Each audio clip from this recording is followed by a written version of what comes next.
Y estamos con nuestro segundo invitado de hoy, con Miguel Calvete, un hombre que siempre se relacionó con el tema de supermercadistas chinos.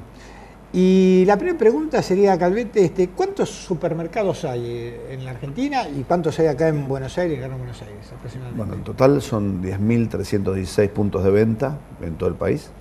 El 65%, un poquito más del 65% está concentrado en Capital y GBA, en los tres cordones del conurbano, donde hay aproximadamente 6.000, un poco más de 6.000 puntos de venta.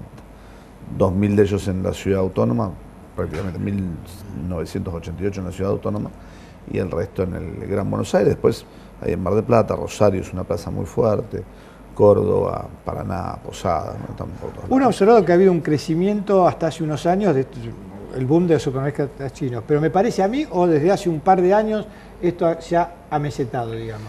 Sí, está amesetado, es una buena observación. Nosotros hemos perdido en los últimos 24 meses prácticamente 3,4%, casi un 3,5% de la cantidad de supermercados. Estábamos en 10.788 y estamos en 10.316. Esto obedece a que el formato de proximidad tradicionalmente en los últimos 20 años estaba compuesto por los almacenes de barrio, supermercados barriales y autoservicios chinos. Se conoce técnicamente como canal tradicional. Después estaban las grandes cadenas de supermercados, cadenas del interior, las tiendas, que algunos son de cercanía y otros no. En los últimos 2 años y medio, vimos que han proliferado estos formatos expresos, formatos de cercanía, pertenecientes a las grandes cadenas de supermercados. Pero esto obedece a un cambio en el hábito de consumo, un cambio sociológico que viene atado obviamente al salario de la ciudadanía, ¿no? A los ingresos de la gente. ¿Qué ocurre? Cuando nosotros éramos un poco más chicos, la compra quincenal en un supermercado, mensual, o proveerse determinada cantidad de cosas era algo habitual. Hoy es algo que es del paleozoico, para decirlo de alguna forma, porque realmente ya hace años que la gente compra lo de la semana, o lo del día, o lo de 2 días, y eso generó que haya mucha apertura de bocas de proximidad. Y que los almacenes tradicionales, el mostrador, Don Manolo, pase a ser autoservicio, y no haya prácticamente almacenes. ¿Este cambio así de hábito de consumo se da por el precio? ¿Por la gente busca precio? Se da en parte porque la gente en los últimos 30 años, es un cambio sociológico, la gente tiene una extensión horaria mayor a lo que era antes. Los dos miembros de una familia, tanto padre como madre, trabajan, están menos tiempo en su casa. Esto hace que tengan menos tiempo para ir a comprar, que se vuelquen a la proximidad y a la cercanía. Entonces, obviamente fue un cambio paulatino. Pero hoy el principal factor es justamente el ingreso. Claro. La gente compra por lo que tiene. Siempre hablando de un segmento de la base de la pirámide de consumo, ¿no? Se conoce como segmento C3D. El ABC1 es la cabeza de la pirámide, que es el asalariado de mejores recursos, y la base de la pirámide, que es el 80% de la población, 74 o 76% de la población, depende de zonas, que es el asalariado de menores recursos. Ya por debajo de eso es la línea de pobreza.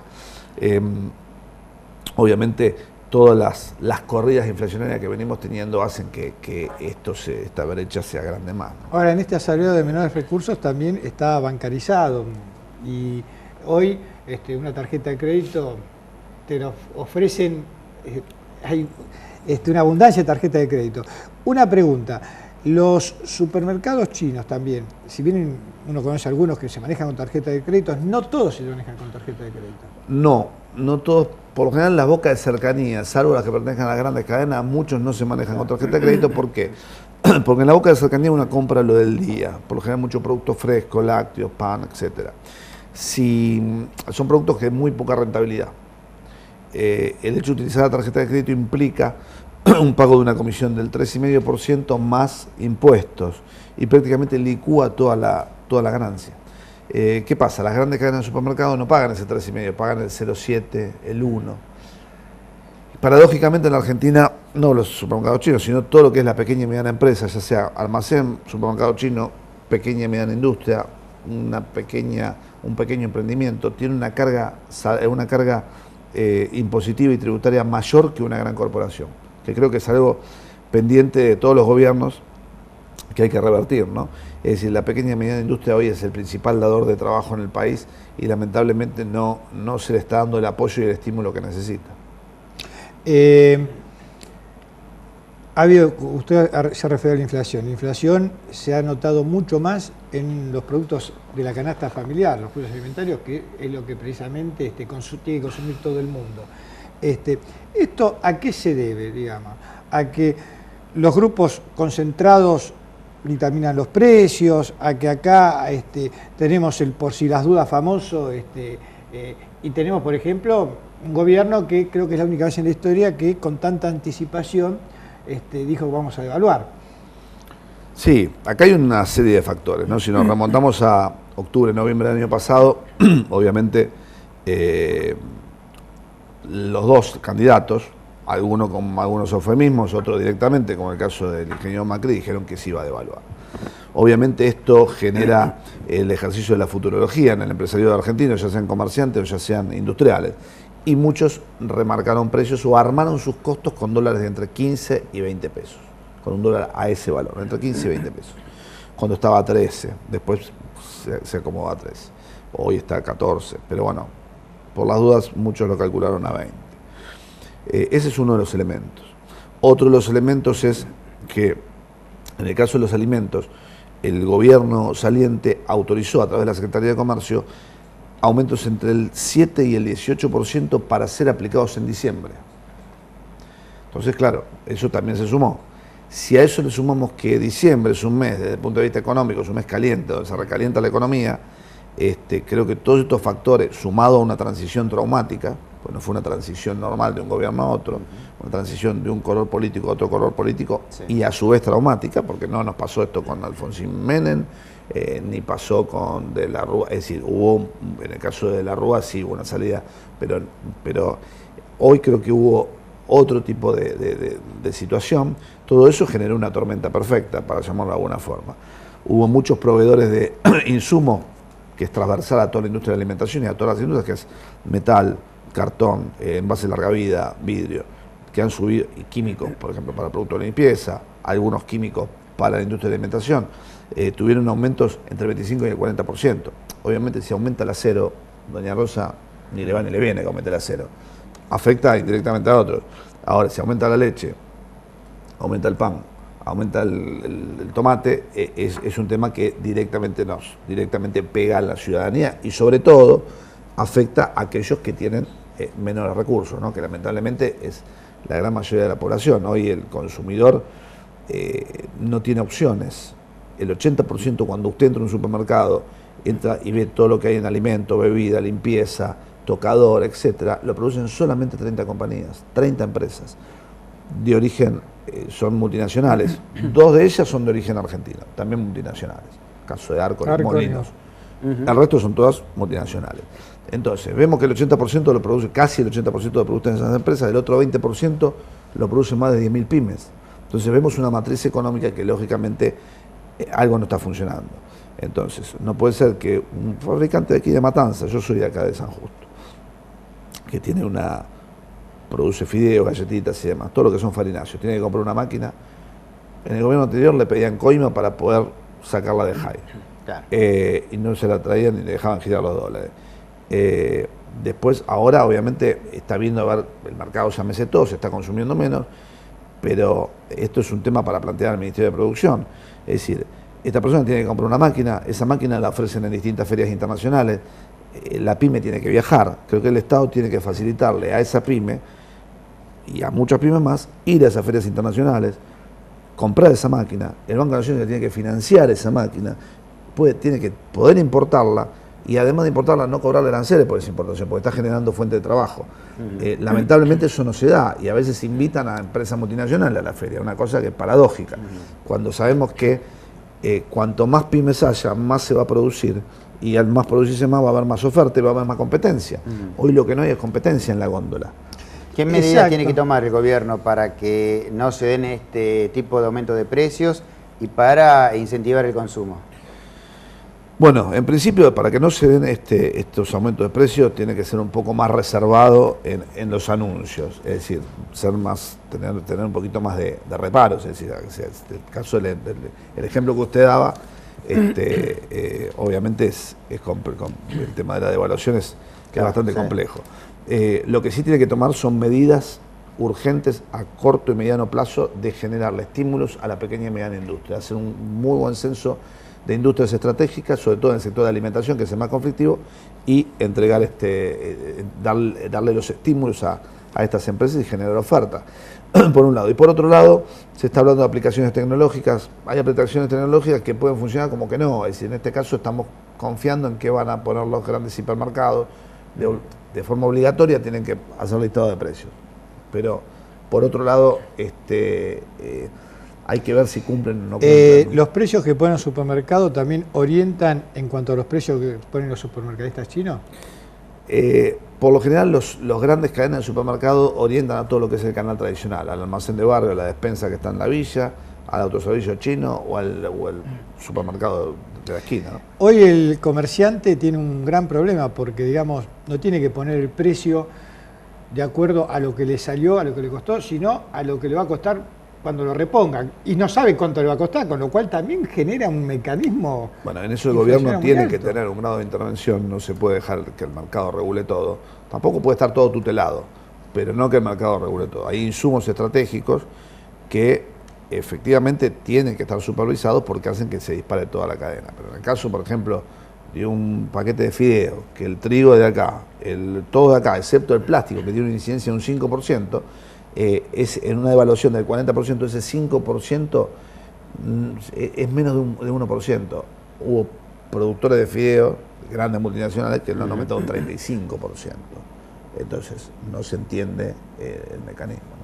Antes había, hace pocos días atrás, promociones al consumo a través de crédito, ¿no? De tarjetas o a cuotas.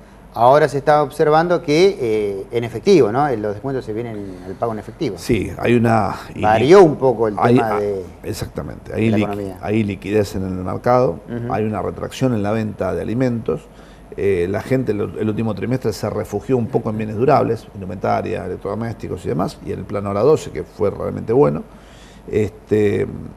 Hoy lo que estamos viviendo es una retracción, es decir, en alimentos cayó 4 puntos. Estamos hablando de canasta básica alimentaria. Para dar un ejemplo gráfico, la leche fluida en sachet, que es un producto de canasta básica, tuvo una caída de 2,1% en el trimestre. O sea que de ahí para arriba hay un montón de productos que cayeron. Estamos hablando de productos que son necesariamente uno tiene que... Exacto. Los únicos productos que aumentaron, por ejemplo, son los farináceos. Fideo, pastas secas y demás tuvieron aumento. ¿Pero por qué? Porque es en detrimento de la carne y pollo. Básicamente...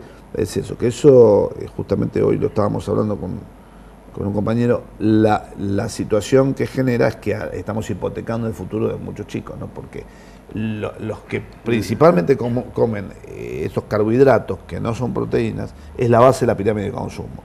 Y la base de la pirámide de consumo es el 80% de la población, o sea que estamos condenando al 80% de la población a una mala alimentación. Que eso en una generación se ven las consecuencias. Esto lo vemos observando la gente, digamos. Observando la gente, cómo eran los jóvenes o qué perfil físico tenían los jóvenes hace 20 años y qué perfil físico tienen los jóvenes hoy de las clases, digamos. Eso se nota. Sin duda. Uno ve desde el punto de vista sociológico y nos damos cuenta enseguida qué es lo que está pasando, ¿no? Y ni hablar si vamos un poco más y avanzamos en función cuáles son las carreras que hoy más optan y cuáles las que no. Vemos que en todo lo que sean materias en ciencias exactas es muy bajo el nivel de matriculación, incluso en las privadas, ni hablar en las del Estado, mientras que en humanísticas no. Y todo eso hace también a niveles de coeficiente intelectual, ¿no? Y el coeficiente intelectual se forma en los primeros 5 años de vida de una criatura. Sí, lo que se pierde ahí no se recupera más. Exacto. Usted naturalmente es un hombre que tiene esperanza, es un hombre positivo o es un hombre que va hacia lo negativo. No, creo que tenemos que ser positivos, ¿no? Porque lo negativo llama a lo negativo y lo positivo llama a lo positivo.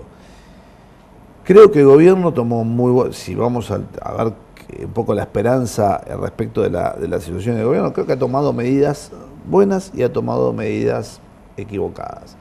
Pero también veo, y creo que lo vemos todos, tenemos cifradas muchísimas expectativas que tal vez en otros cambios de gobierno no las hemos tenido. Es decir, hoy hay una gran expectativa. Bueno, pero eso es porque, digamos, venimos de un gobierno anterior muy criticado, por eso gana la oposición, pero también con un alto nivel para los gobiernos que se fueron, de gente que estaba de acuerdo, digamos, muy alto. No, sin duda, esto fue... El más alto nivel se fue de los gobiernos. Sí, 48 contra 52 es una cosa que realmente... pero tenemos una expectativa muy, muy alta y creo que exigimos demasiado en poco tiempo, ¿no? Como digamos que hace 60 días que están y de los 60 días, 30 días o 20 días fueron inhábiles, así que... y en verano. Y en verano. Entonces... que es otro tema que se debería cambiar, ¿no? Que las elecciones no sean en el mes de diciembre, donde está recalentada la economía, ni las transiciones sean tiene que ser en enero o a mediados de año. Por eso antiguamente era en mayo, no me acuerdo. Exacto. Cuando yo era más chico. Pero bueno, son pequeñas cosas que hacen a que se presten a especulaciones, ¿no? Y lo hemos visto aumentos desmedidos de diciembre de 2015, de diciembre de 2014 a diciembre de 2015, por ejemplo. Sí, una devaluación importante que se lo comió, digamos... Además de la devaluación, los aumentos, ¿no? Sí. Tuvimos la devaluación de enero de 2014, que también fue, no como esta, pero casi.